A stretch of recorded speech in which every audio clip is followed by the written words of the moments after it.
Certainly be a destination for NBA fans and media this year. Good to have you along for the Lakers team preview. 10 points on the upcoming season.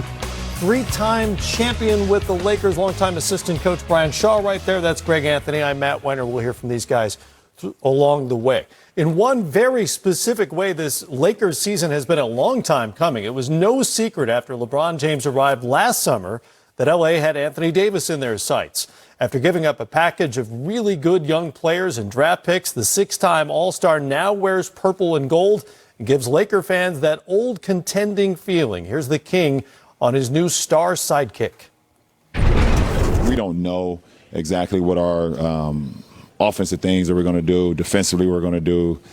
We haven't got started yet. Like I said, we got a brand new coaching staff. We have brand new players coming into a new system. But we all know how great Anthony Davis is.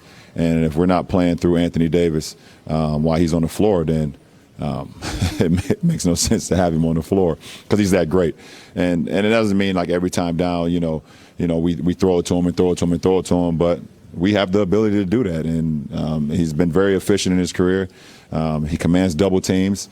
And when you're able to attract two defenders on one guy, then you have the numbers game. Now you got a 4-on-3 on the backside. So it opens it up for other guys on the floor, including myself.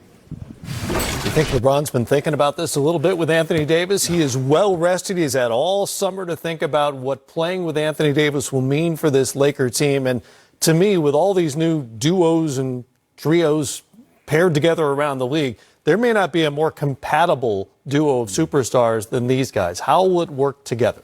I think it's going to work extremely well, and not just because of the overall talent, but if you think about LeBron James and the incredible career he's had, Anthony Davis will be the most talented player he's ever played with.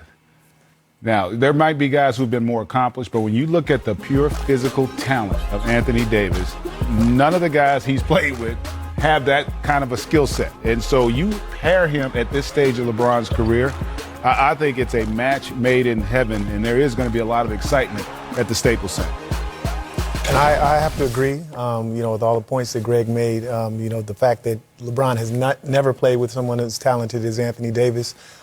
When I played for the Lakers under Phil Jackson, we ran the triangle offense, which was basically Kobe and Shaq in a pick and roll or a two-man game on the side and everybody else space out on the other side.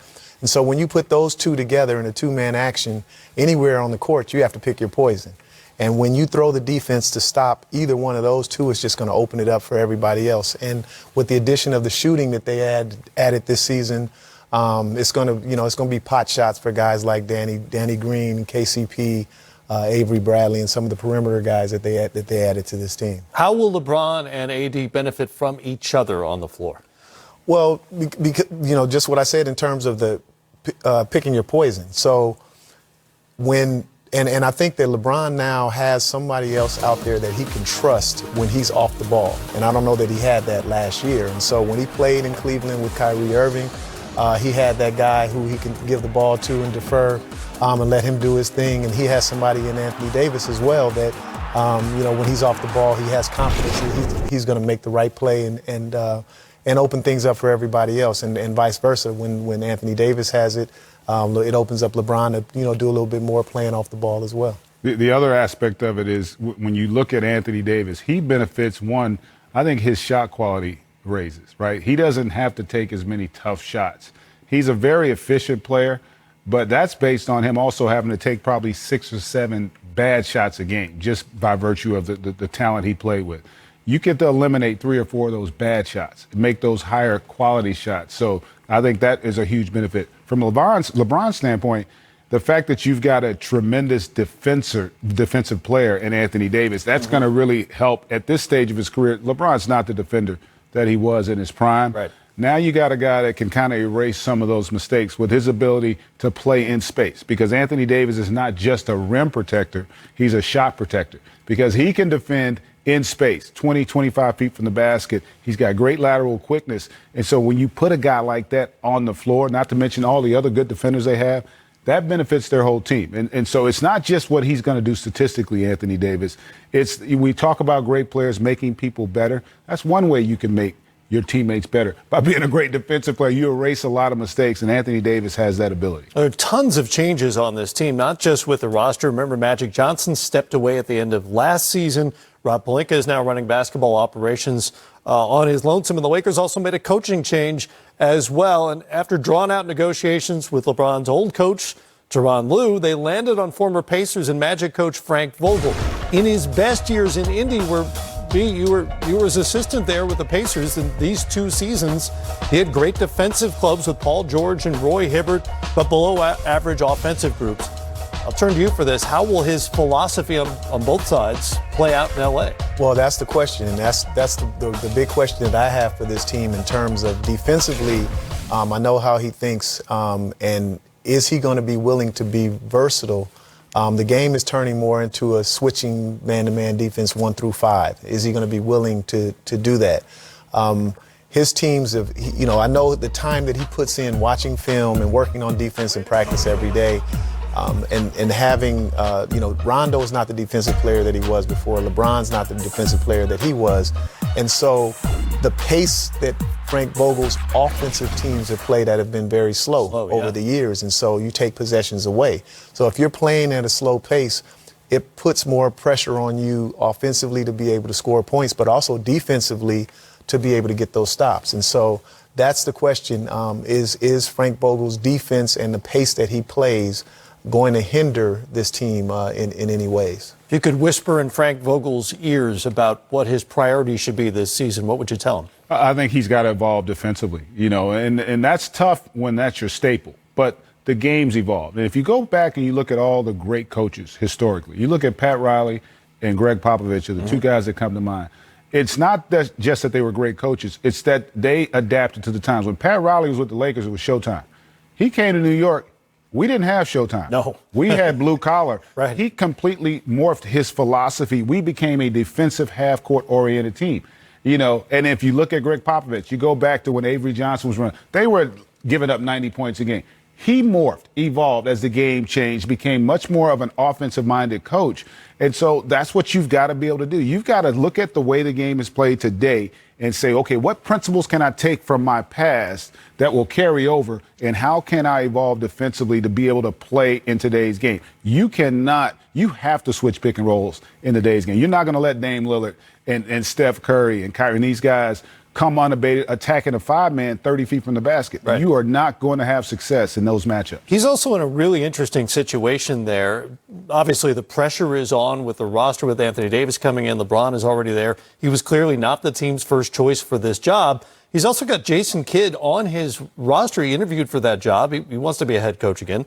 Lionel Hollins is there as well. He's a former head coach. And these were not necessarily Frank Vogel's choices. These were the organization's choices.